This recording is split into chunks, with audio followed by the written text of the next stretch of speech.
This story is divided in three parts. And the first one definitely is about you and your experience. The second one is about your friend Sophia, which I think exists.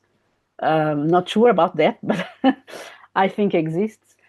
And the last bit is about a person that you just met, during that episode about your lost passport. So I think this book has a mix of fiction because uh, when you are writing about that police officer, of course you have to resort to fiction, right? But also it has a lot of self-fiction, right? Something about which is almost biographical from your life. So I was just wondering, how is it to, jump between these genres of literature? How was it to play with all these territories of fiction and non-fiction and out of fiction, or whatever people call it? I was just Yeah. wondering about that. Was a lot of fun, to be honest. And the most difficult part was to write, of course, about myself and the people around me. So the first part took me forever, because I was negotiating with what to reveal, what to keep from from the public. So it was a lot of negotiation there. So it took me a lot of time to really find the tone, make it interesting, not only for me, but to be coherent with the rest of the book, because I wanted to nail the rhythm, because it was very important to find the rhythm. Everything happens in the scope of a couple of hours, and then of course I do these ellipses on the second part where I kind of give a little bit more context, which is funny. I don't know how to say, please, English speaking, and maybe Daniel.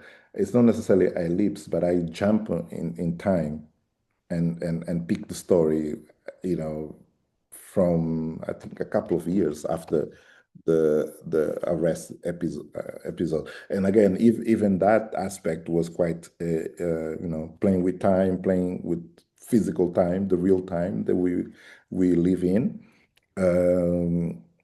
Because I don't know, maybe it's my Africanness.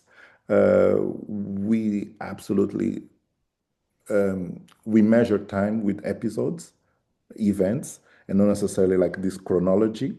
Of course, in the English version, the tendency was to keep a little bit more, let's say, mild, but on the Portuguese version, I was more radical with this, playing with time and having this a spiral sense of the time and come across jumping from the past, future. So then it was more natural when you kept, in a way, when you jump in the future and read the second part, which, by the way, the character doesn't exist. Sophia is absolutely fiction. Um, I mean, it's to sound real, because that type of characters exists. Is a very Lisboner person, again, with this sense of belonging to a reality that even though the person didn't really lived, but it was so inherent and in bed on their reality that they feel African, and there's so many people in Lisbon like that. So I wanted to highlight that experience as well.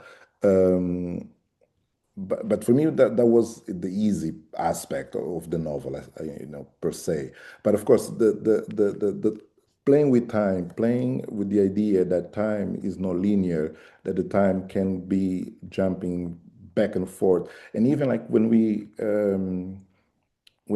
address people that are no longer here, in the physical aspect, as as a storyteller or someone that grew up with African storytelling, yeah, we don't necessarily distinguish that. Of course, we find ways to explain that this person is no longer here, but the way we describe them, the way bring them into our reality is something that is very, again, it's not hard to put it in a sense of in the literary terms, but when when you send to your publisher and your publisher is an European person, yeah, they come up with questions that, okay, why why this character is so present when he's already, gone and passed away.